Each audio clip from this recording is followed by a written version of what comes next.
What's going on, everybody? Welcome to the Upper Hand Fantasy Podcast. This is Faraz and Zach. I'm here with Joe. Just kidding. I'm here with Zach. Rizzuto. You guys thought I was going to switch it up on you. I'm waking everybody up on this Tuesday. Like, who? Zach's here. Faraz is here. We're going to go over Week 9 waiver wire pickups. We have a bunch of pickups for you this week. Not a crazy pickup week, but this is the kind of the week where we have like, how many teams do we have on bye? 6 teams on bye this week. Browns, Cowboys, Broncos, Giants, Steelers, 49ers. So that's a lot of players. So we're going to have to get a little creative this week. Put some guys in a lineup that we never thought of starting before. And that's how we're going to kind of deal with it. Hopefully you have a few players that, on your bench that you can kind of, plug in this week while your stars are on bye. Like, the Christian McCaffreys and the Saquons and Nick Chubb and Tony Pollard. I consider him a star now. Yeah, you know suddenly. what I'm saying? No pun intended there. So we're going to go over all of that. And hopefully we can get you guys closer to a Week 9 win. All right. So let's get it popping. Just a couple pieces of quick news before we get into the waiver wire. Cooper Kupp is expected to play, according to Jordan Rodriguez of The Athletic, in Week 9. So that's good news. Hopefully he'll be able to suit up. If he doesn't go, I would assume that Allen Robinson would get more targets. That would be my assumption.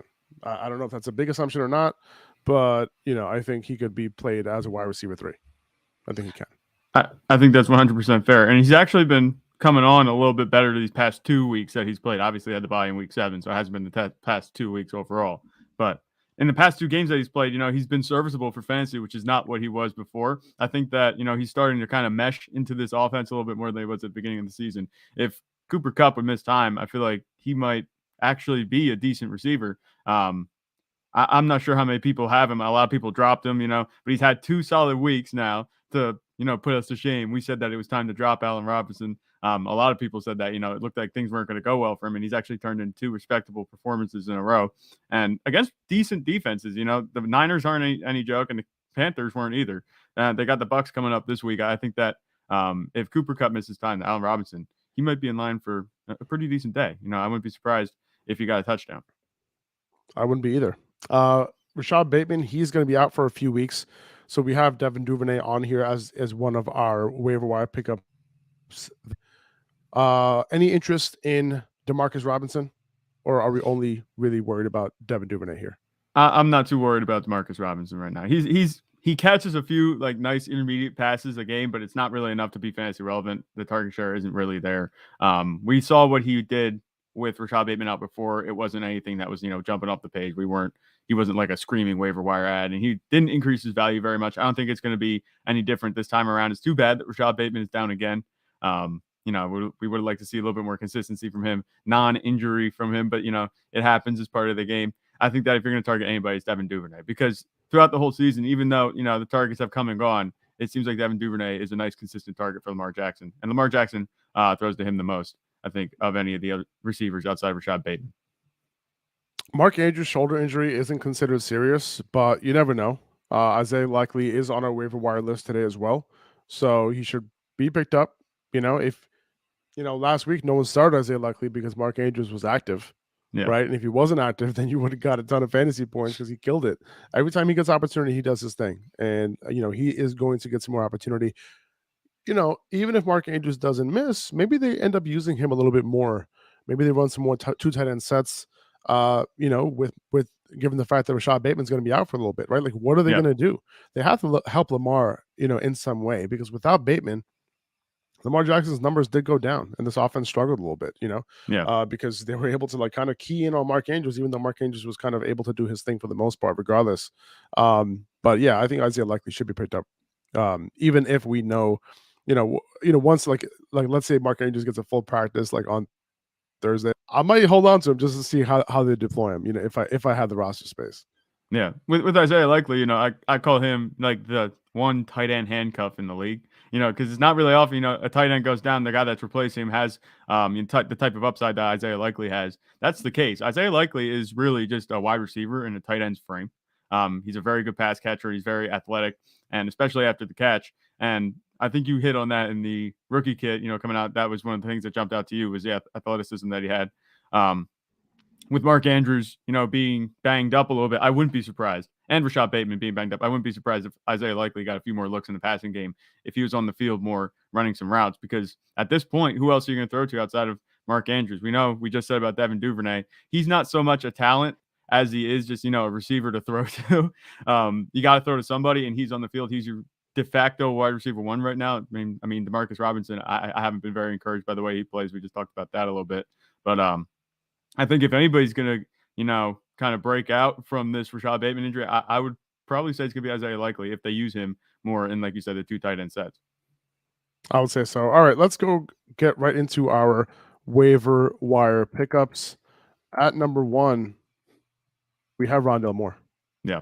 Rondale Moore's been on this waiver wire pickup list for a while now. And I think now people are like, all right, fine. Yeah. Fine. I'll pick him up. Now that he had a good week. Time.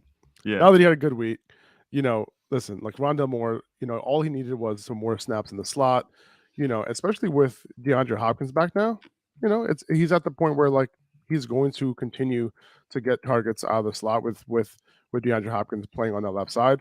So now that he was on that left side and he was able to, now that Hopkins came back and he played primarily on the perimeter, Rondale Moore didn't have to. By the way, AJ Green like kind of got his job back for some reason. I guess Robbie Anderson didn't play much at all in this game. No. AJ Green was the guy on that right side. So Rondale Moore ended up with a 20% target share this week, and Hopkins had a 32% target share. So this is more of what we should expect. So like 8 targets and 2 targets. 8 targets and 2 carries for Rondale Moore this past week is exactly what you want to see. In full PPR leagues, he's going to do his thing. You saw him break away for a big play last week, in broken coverage. He also was breaking tackles as well on other plays too, so for some decent gains. So that's the reason why he's been on this waiver wire pickup list for a while, is because of that. Okay. Yeah. And he's going to continue to do his thing. So he should probably be rostered at this point. And I'm hoping that after this week, he's over like 65% rostered in most leagues. That's what I would say. Right now on Sleeper, he's only 51% rostered, and that's down 17% apparently from, I guess it's this time last week or whatever it was. But it says his ownership because is on down. Thursday night, remember on Thursday night, like he didn't put up a big game at all. He only had a couple points. He had that one big catch, and that was it. Right, that was at the beginning of the game, and we talked about that he just disappeared. He had that big game. It looked like he was going to go off, and then he didn't.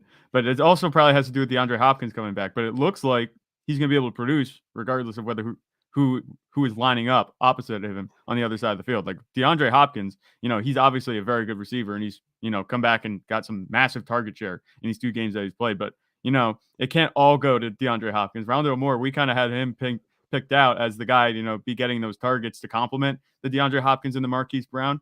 Rondale Moore right now, he's benefiting a lot from Marquise Brown being out. I think once DeAndre Hopkins and Marquise Brown are out on the field together, hopefully that happens soon, we might see Rondale Moore slip a little bit. But right now, he's the wide receiver too. And he's proven to be dynamic. And when they use him how they're supposed to in the slot, like they did last week, he said he was about 50% of his routes were in the slot. He looks a lot better than he does, running on the outside like he did 2 weeks ago on Thursday night. Yeah, exactly. And he was primarily on the outside for some reason 2 weeks ago. So I wouldn't worry about that too much moving forward. The good thing is too that, okay, sure, like it's only 50% of his routes in the slot. You want it to be more. But the good thing is that at least he's not leaving the field. So when they did go to 2 wide receiver sets, he moved to the outside rather than coming off the field. So I guess that's better than, not doing that. So like, I think for most weeks when Robbie Anderson starts getting, more involved, I think they're going to start running more 3 and 4 wide receiver sets and not 2 wide receiver sets, which they did a little bit of last week, a little bit more than they normally do. So at some point, I expect Moore to run most of his routes out of the slot. Okay. Right. Moving on. Gus Edwards is dealing with a slight hamstring strain, according to John Harbaugh. So Kenyan Drake, I have him here at number 2. The reason why I have him here at number 2 is because he's probably the only running back that you can pick up off of waivers and probably start and have him have a decent day, right? Yeah. So Kenyan Drake, you can pick him up. You can start him with, fairly good confidence. I would imagine that Justice Hill is going to be pretty involved, even though we don't want him to be. That's just how these Ravens operate. But I would pick him up. And I think he would be a solid play this week as I would say like a low-end RB2, borderline RB2, if that. Yeah, I'd say borderline RB2 is where I'd have Kenyan Drake. I'm not a big fan of Kenyan Drake as a player. He's pretty talented, but like we talked about a couple episodes ago, he's on or he's off, and there's no in between. So you're either getting a good day from him or nothing from him.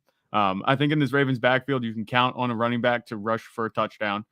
That's just the way this offense works. They're a run-first offense, and whoever is taking the bulk of the carries is going to be relatively fantasy relevant. We've seen that. J.K. Dobbins, had that 2-touchdown day, and then Kenyan Drake had a good day, and then Gus Edwards had a good day. It's just whoever has, the keys to the what's called backfield, for the majority of the snaps is going to produce well. It's looking like it's going to be Kenyan Drake if Gus Edwards doesn't play. I wouldn't count too much on Justice Hill, taking too much work from Kenyan Drake. Kenyan Drake will have enough work that he'll be at least fantasy relevant and viable for you this week, especially with a couple of RBs out on bye. So I think that Kenyan Drake, borderline RB2 right now.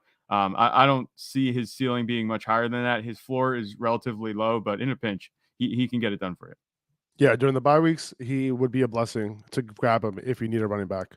Yeah. Kyren Williams at number 3 here. This is not a short-term guy. This is not something that I will be plugging in my lineup this week.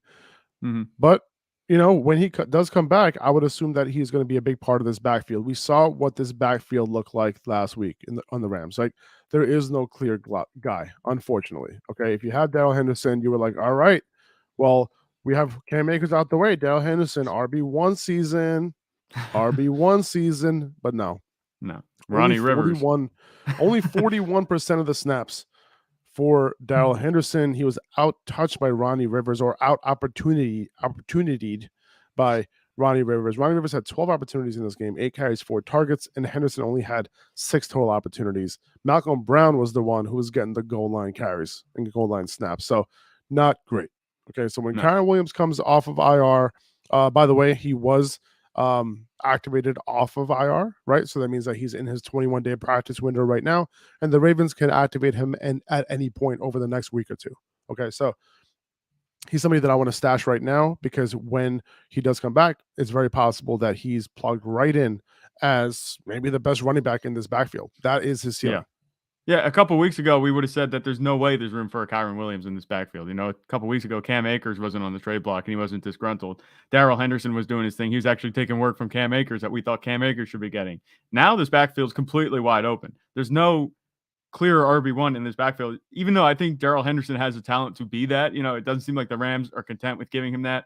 Why is Malcolm Brown getting goal line carries? We don't know. But there's no fancy relevant workload here for any type of running back that you can trust week to week. If someone's going to step in like Kyren Williams, a guy that we've seen is pretty talented, he's going to come in and have a shot to, garner some touches, I think that we should put our chips in on him than the guys that have had the ball so far. They haven't done much. Darrell Henderson, he's been really quiet. Malcolm Brown, he came out of nowhere. I don't think that's going to continue. And Ronnie Rivers, it was cool. He has a cool name, but that's about all he has going for him. I wouldn't count on him holding down the fort in this Rams backfield. I think Kyren Williams will give you your best chance if you're going to target anybody in this backfield to get you some fantasy points.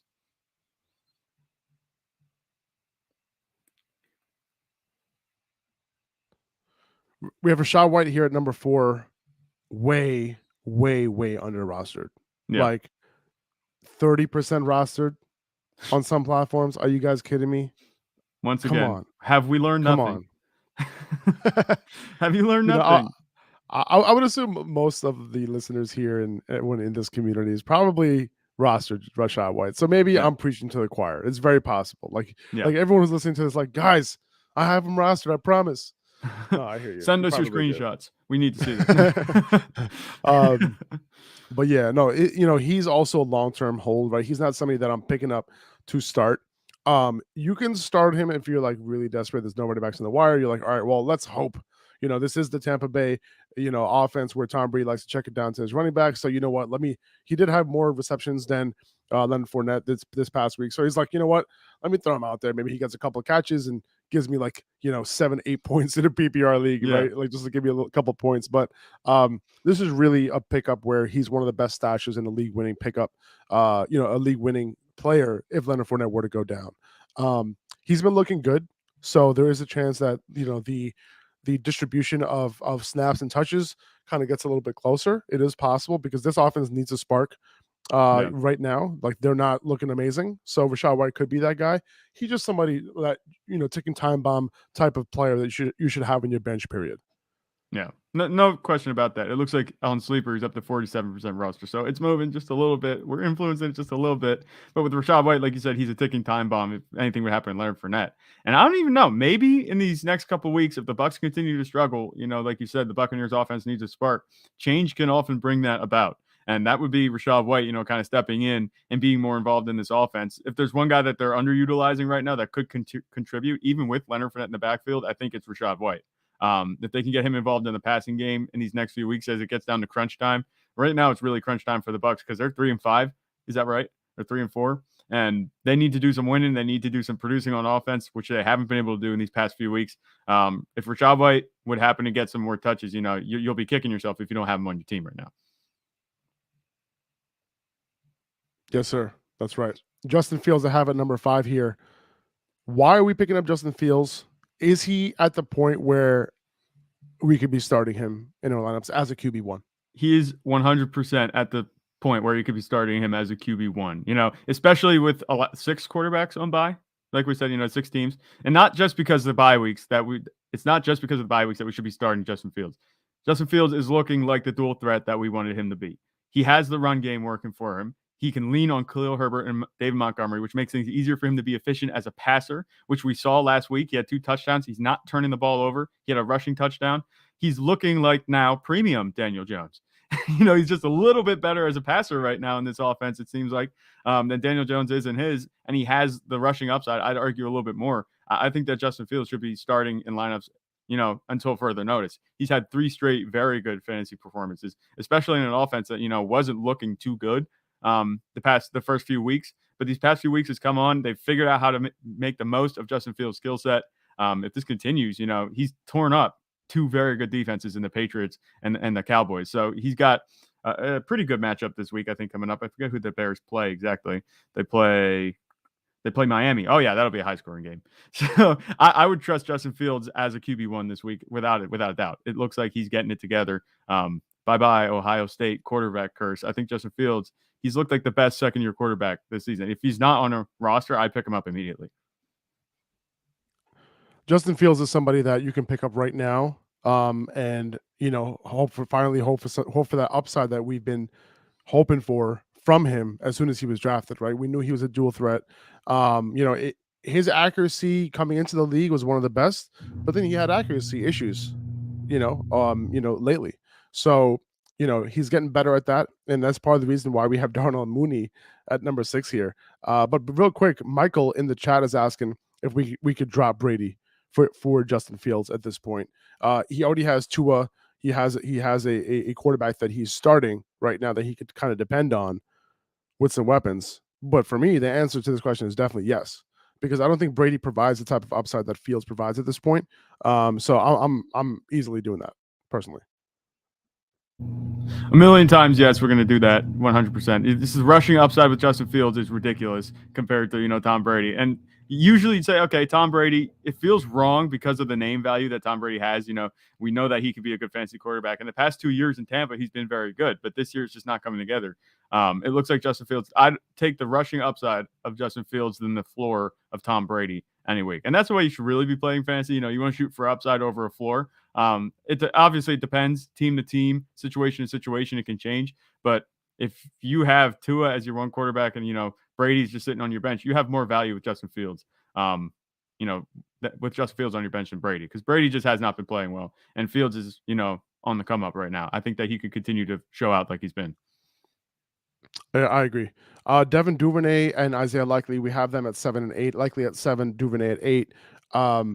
There's some banged up receivers for the Ravens right now. We don't know if we know that Rachaad Bateman is not going to be playing for the next couple of weeks. So, Duvernay probably the more, firm ad, but I have likely here above him just because he has way more upside, right? He's the guy that you can plug in, probably give you like a top 2 or 3 week at the tight end position if Mark Andrews was out. And I feel like that could potentially buy you a win, right? So yeah. If you have to choose between these 2 guys, like, are you just shooting for the upside with Isiah Likely? Yeah, I'm going with Isiah Likely. It's not just the upside with Isiah Likely, but it's the positional value that Isiah Likely has over Devin Duvernay. Yes, Devin Duvernay, he might be a safer pick in terms of just fantasy production overall, but where he's producing in your lineup is going to make a difference. Devin Duvernay, he's probably going to be a flex or a wide receiver 3, in your lineup. I'm not trusting him to be, much more than that unless he scores a touchdown. He has wide receiver 2 upside each week, but I don't think he's going to reach that, each and every week, even with Rashad Bateman out. Isaiah Likely at tight end, there's nobody at tight end outside of the top 4 or 5. So if you could get some sort of positional advantage there, he's going to be much better start for you than a guy like maybe Will Dissly. You might be holding on to him if you don't have any of the top guys. Even, I don't want to say Kyle Pitts because he's done pretty well, but I might be a little bit more confident with Isaiah Likely than Kyle Pitts, moving forward, because at the tight end position, there's just not much. I think that Isaiah Likely affords you a positional advantage that you don't have. So you pick up Devin Duvernay and start him in your flex. It's nuanced. It's kind of a technicality and a little bit digging deep, but I would go with Isaiah Likely. I have Jaylen Warren here at number 9. The Steelers are on a bye this week. Otherwise, he'll be a little higher for me. Jaylen Warren, he's been looking good this season, right? Najee Harris has been looking absolutely terrible. So at some point, I have a feeling that they're going to make a running back switch. I don't know. I just have a feeling here because it's not like Najee's just doing Zeke things. He's looking worse, way worse. Okay, like he's not Zeke. He is bad. Okay, he just looks confused with the ball in his hands sometimes. Yeah, and he's just not looking good. And whatever the reason is, injury, non-injury, whatever, it doesn't matter because you have a running back behind him who is absolutely doing his thing. Right, with every touch that he gets, he's gaining positive yardage. He's doing his thing in the passing game. He came in relief of him late in that game last week, and he was able to do his thing. So, at some point, I have a feeling that Mike Tomlin's going to make the switch from Najee Harris to Jaylen Warren. Yeah, I feel like you have to at this point. We've seen Najee Harris, and we talked about inefficiency, but it's no longer inefficiency. It's just incapability. It doesn't seem like he's doing anything, valuable with his touches. And Jaylen Warren, is breathing down his neck. Like you said, I wouldn't be surprised if he gets a few more snaps. I don't know if you saw, there's one meme that they put out. It's Najee Harris with the ball in his hands, and it's a picture of Paul Blart on his, scooter thing. He doesn't go anywhere. He just spins around and falls over. Oh, man. Like that, I felt that, especially as a guy that was touting Najee Harris, that he was one of the safer picks. And the offense just is not good in Pittsburgh, but this goes beyond just a bad offense and a bad team. We've seen Christian McCaffrey do things, and obviously it's hard to compare Christian McCaffrey to Najee Harris. We've seen running backs do their things on bad offenses, and this is just Najee Harris, really just adding to the problems that Pittsburgh has. I'm not even sure he's not an RB2 start anymore. He's like an RB3 start. The only time I really consider starting him is at flex, and he doesn't have much upside. He is just, good for 9-10 points, and that's about it. And then I think the floor might even be a little bit lower than that. Najee has had one of the biggest fall-offs, and Jaylen Warren, if he's not on a roster, he could be moving up quick. I don't think Najee's going to get traded or anything, but a bench, he could soon be riding the bench a little bit more than Jaylen Warren. I haven't had Najee ranked in my top 30 in like 3 weeks or whatever. I think it's been longer than that. Yeah, and it's because he's just not looking good. He's not looking good. So stash Jaylen Warren now while you can. Before the switch is made, he should be on your roster already. Okay, this is a situation to take advantage of. Okay. Wan'Dale Robinson at number 10 here. He didn't have a great game this past week. It's hard to sugarcoat that one. The pause, it's like, yeah, we want Wan'Dale Robinson, but it's just like, you're like, he didn't have a great game. It's like, no, he didn't. But we should still be picking him up, right? Yeah, 100%. There's no question. I mean, he's clearly the wide receiver 1 in that offense. I mean, Darius Slayton's come on a little bit, but I like Wan'Dale Robinson's talent profile a lot more than Darius Slayton. Slayton's just a guy, in my opinion. I don't know. I know we throw that term around loosely. Slayton's just a guy, in my opinion. I think Wan'Dale Robinson is ultimately going to take over the passing work, the majority of the targets. But it was just a bad week. Last week, they got crushed by the Seahawks, a little bit coming down to earth party for the Giants. But I think that Wan'Dale Robinson, he'll be a nice add for you moving forward if you didn't pick him up already. As long as he's healthy, there's no reason not to have him on the roster.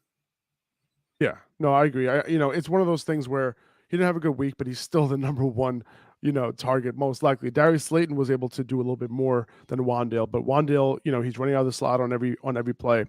This is an uncharacteristically low, output for him. right? Yeah. Like given how much he was targeted on a per route basis over the previous 2 weeks. So I'm not sweating it too much over Wan'Dale. Like I'm still picking him up if he's available in your league. Right. And there's no reason not to, like we said. The one thing I would warn, though, if you have Wan'Dale Robinson, obviously we'll know more about his situation at the end of the day today. Is the Giants are supposedly in the mix for a couple receivers. Jerry Jeudy's been linked to the Giants. Brandon Cooks has been linked to the Giants. So there's a couple teams that could make a move for a receiver. I'm not too sure I'd, take my hands off Wan'Dale Robinson even if they do, because that might just free up coverage. And, Wan'Dale Robinson could do better, operating out of the slot with a better perimeter target on the outside. All right, so let's move on to number 11 here. We have Chuba Hubbard at number 11. He should be back this week. He said himself that he expects himself to be back, from a minor ankle injury. We'll see what his practice status is, but you got to assume that D'Onta Foreman, with the way that he played last week, is going to have the upper hand in this backfield between these two guys. They said they were going to have a hot hand approach, and D'Onta Foreman took advantage of his touches. Right, he took advantage of it this past week. And he took advantage of it the previous week after Chuba Hubbard got hurt, where he had a bunch of big gains, right? Mhm. So, there's no way that I see that they go back to Chuba Hubbard and say, like, okay, here, take a majority of the touches in this backfield, in week 9. No, I don't see that at all. I see Chuba Hubbard playing the passing down role. I do see that because D'Onta Foreman did not play that role this past week, Right. but they didn't have, he didn't need to because they didn't have too many of those type of downs. Otherwise he wouldn't have seen as big of a snap share as he did this past week. So I expect the snap share to go down for D'Onta Foreman, but Chuba Hubbard's worth a pickup to see what that snap share looks like.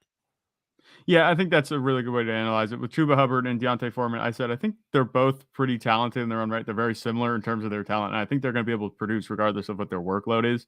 It is going to be more split. If they're talking about riding the hot hand, D'Onta Foreman's hands right now are melting. He had a really good game last week, and he did his thing, with Chuba Hubbard on the field. Well, it wasn't so much with Chuba Hubbard on the field, but in relief of Chuba Hubbard, it seems like Chuba Hubbard was the guy 2 weeks ago. But he did his thing even in that game.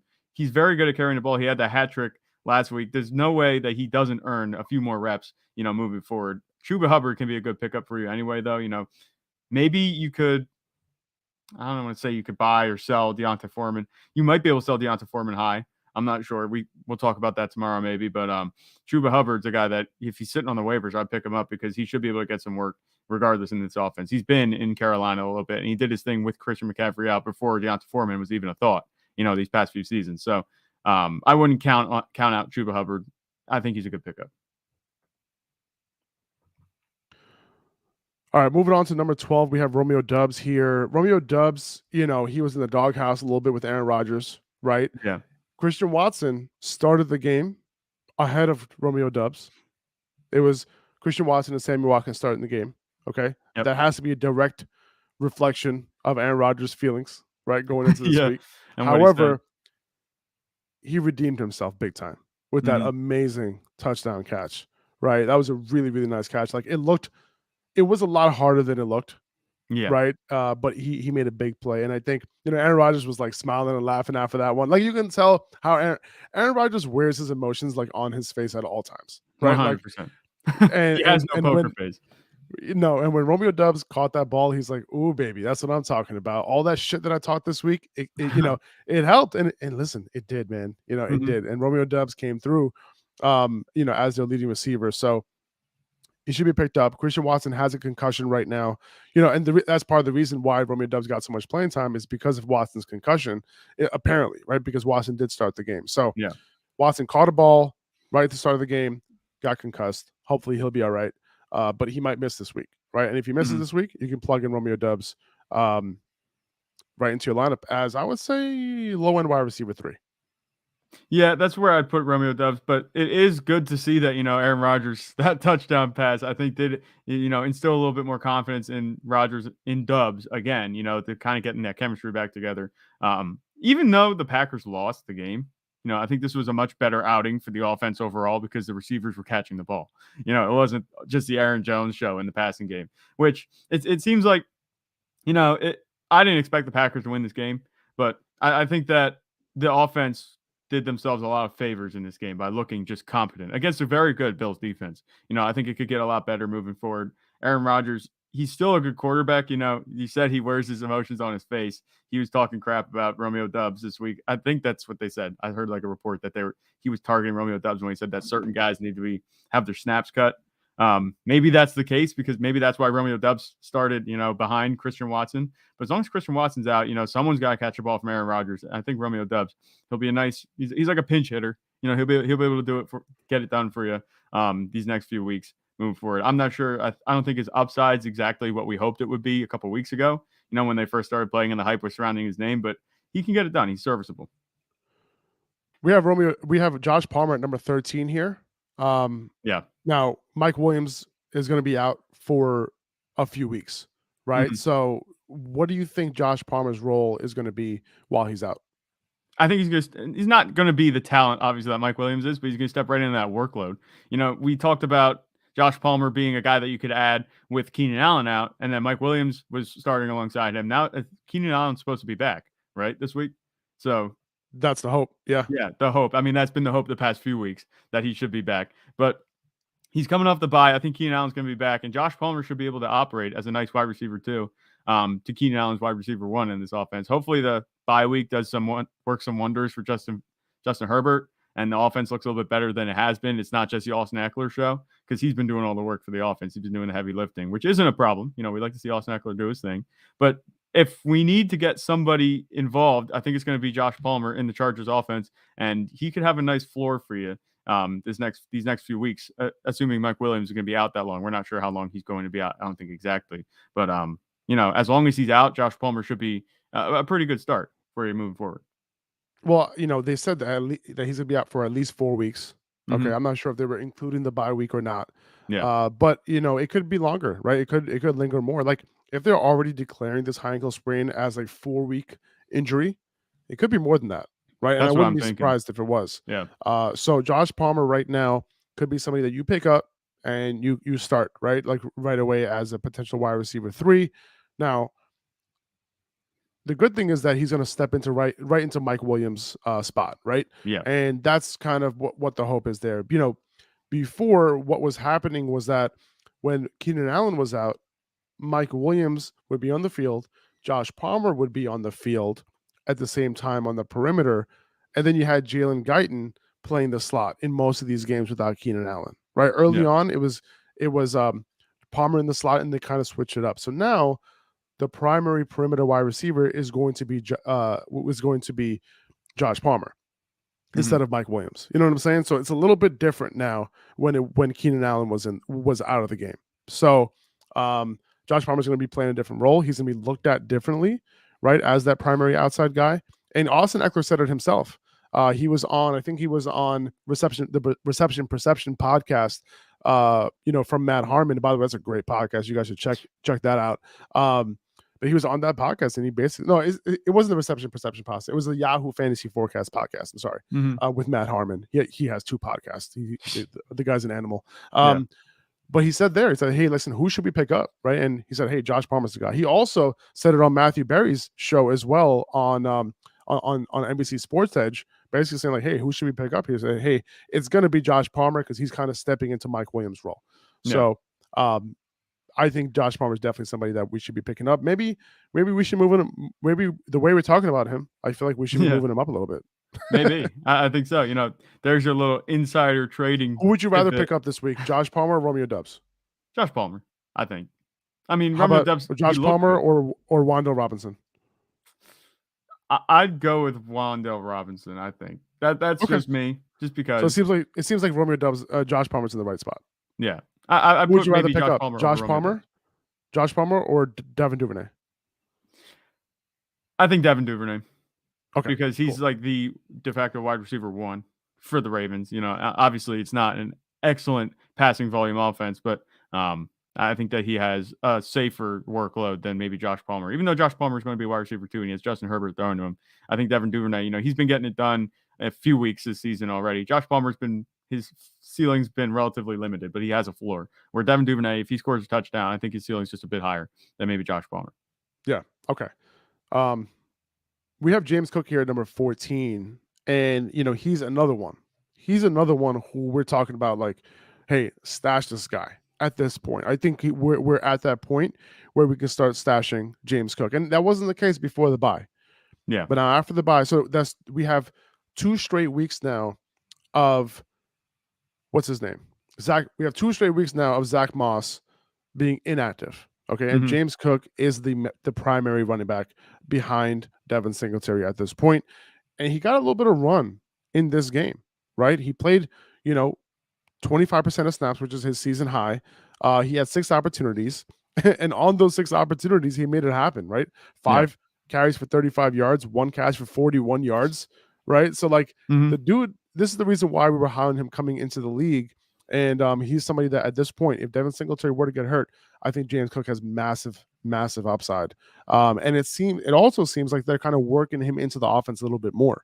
Right now, the Bills have been in talks to potentially trade for a running back. Right, we heard Christian McCaffrey's name, we heard Antonio Gibson's name.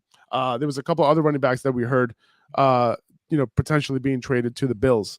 Right, so if that doesn't happen, I think James Cook, as the season moves on, is going to start to be more involved in this offense.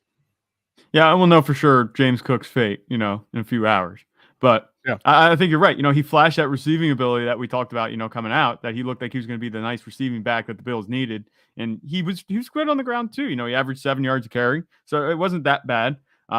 He still needs to get his usage up a little bit for me. I think this is definitely a stash play. You're not going to be able to pick him up and start him anytime soon these next few weeks. But, as you get to the fantasy playoffs and, things tend to change, it looks like the bye week did what it needed to do to get James Cook a few more touches. They tend to help the rookies, like you said about, was it last week? So I think that we could continue to see James Cook's touches go up, and just, him being on the field, his snaps could go up too. I think Devin Singletary is good, but, it looks like they're moving to more of a 2-headed attack. Zach Moss, like you said, inactive the past 2 weeks. I never thought he was going to contend much anyway. I was surprised the first few weeks where he was actually still playing over James Cook. I think James Cook is in a pretty good spot right now to be a potential contributor to your team down the stretch run. Yeah, exactly. And Isiah Pacheco, similar sentiments with him. Although if there was an injury somewhere else in that backfield, whether it was CEH or whether it was Jared McKinnon, this still will likely be a timeshare in that backfield. However, Pacheco, he got the start before the bye. They went through the bye, and now those snaps might go up this week. So if you picked Pacheco up, you might have been discouraged with the usage. I wasn't expecting a whole lot last week personally, but moving forward after the bye, we might see that move up a little bit. So I have to stash to see what his usage looks like in week 9. Yeah, there's no reason not to stash Isiah Pacheco. They called him the starter. Was it 2 weeks ago? Obviously, they were on bye last week, but they called him the starter. So that's obviously good news. The workload didn't shift very much, but it shows that they have a little trust in Isiah Pacheco moving forward. I'm not expecting, like you said, we have him as a long-term ad. It's the same situation like we said with James Cook. He's not going to contribute for you like exactly these next few weeks, but over the stretch run, he has the ability to do that. We'll see how things go because there's really no clear talent in this Chiefs backfield that's going to take over and maintain most of the workload. It's changed every week, and it's going to continue to do that. But if anybody, I think if I had to pick somebody that's going to, kind of step up and stand out from the crowd, I think it would be Isiah Pacheco. I have Evan Engram here at number 16. He's been getting it done on the low over the past several weeks. If you're looking at his target share, 21% target share this past week. He caught the touchdown. And before that, Evan Engram has been, pretty consistent, over the past several weeks. Let's see.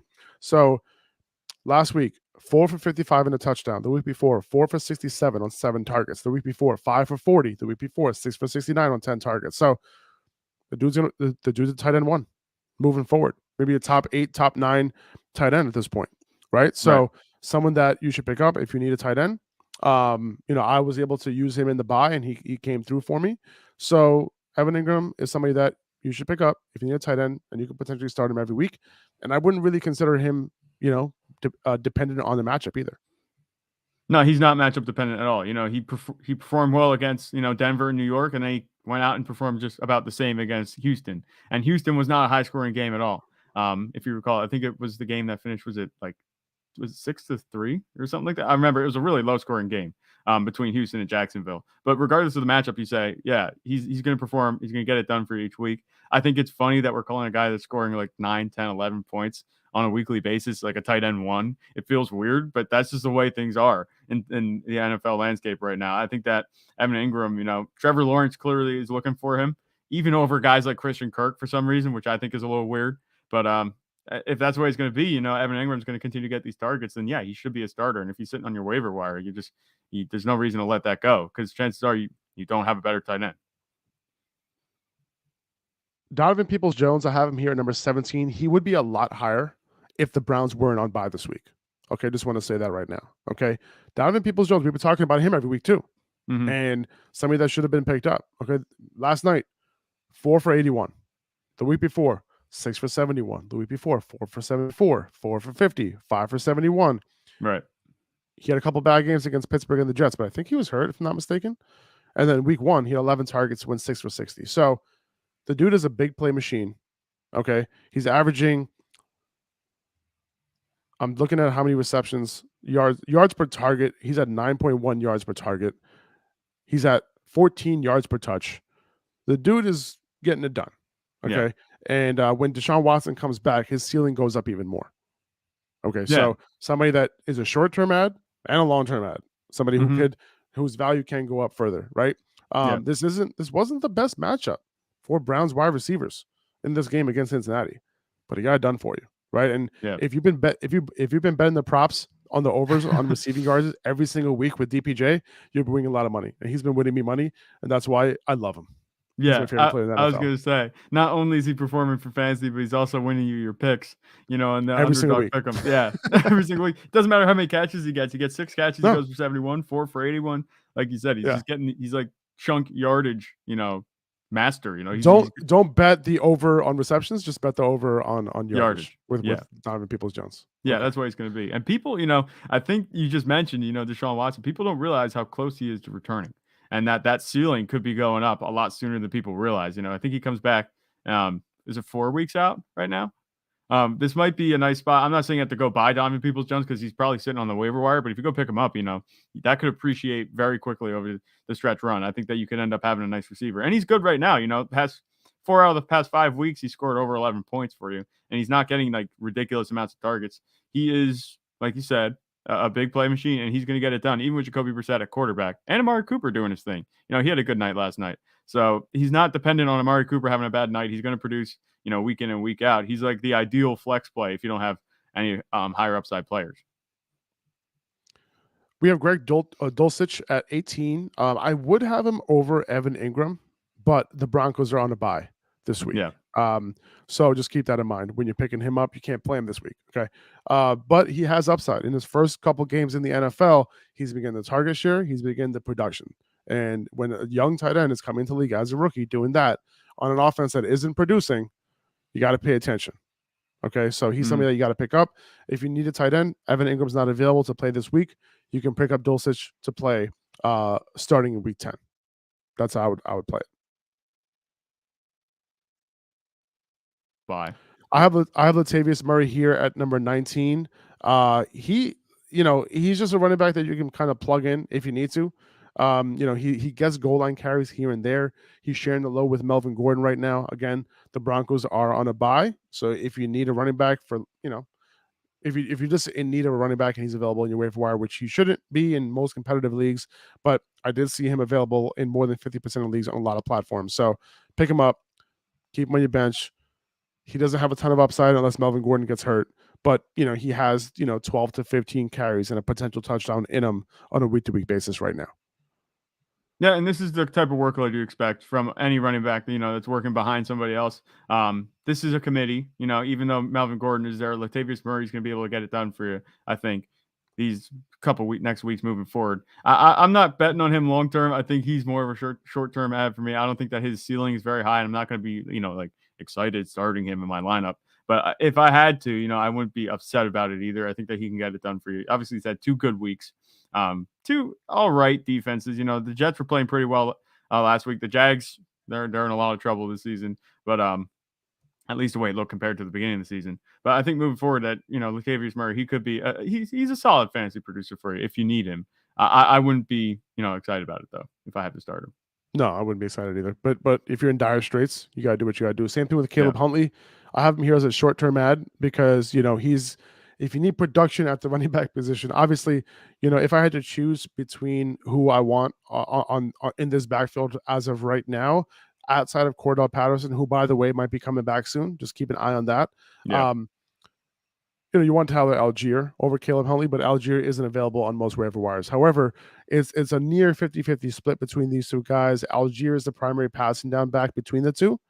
So Caleb Huntley, he can get you 10 to 15 carries in a game with given how run heavy this Atlanta offense is. So, Yeah. Caleb Huntley can be somebody that you can start in a pinch as a, low end RB3. Yeah, and it's all right to start Caleb Huntley in a pinch if you need to, because the Falcons' offensive line suddenly they're just mauling guys. He ran for 91 yards and 16 carries. It's pretty good clip. I think that's like a little over 5 yards a carry. So I think that Caleb Huntley's going to be able to get it done for you, even though he's not getting the receiving work. That's clearly going to Tyler Algier. But he's 16 carries is pretty good. And 2 weeks ago he had 16 carries as well. It's going to be a little bit sporadic, his workload, but when he does get it, it looks like he's going to be able to produce for you at a nice rate. He's also going up against the Chargers this week, and we know the Chargers are the worst rushing defense in the NFL. When it comes to defending running backs, they're giving up the most yards per carry to running backs. So Caleb Huntley, can be a decent flex play for you, or a desperate RB2 if you need to fill your lineup. Right. All right. And that's pretty much it. That's all we got. Those are our top 20 waiver wire pickups. If you have any questions or anything like that, we'll be putting up our waiver wire post on Instagram. You can go check out our Instagram page and put your comments there, your questions there. We'll try to get to you. But outside of that, that's all we got. So we appreciate you guys. Thanks for tuning in. We'll see you guys tomorrow for our buy and sell episode. Players that we're looking to buy, players we're looking to sell, and we'll see you there. Thanks a lot for listening. If you can rate and review the podcast, subscribe to the podcast, that would mean the world to us on whatever platform that you listen on. And take it easy, guys. We'll talk to you soon. See ya.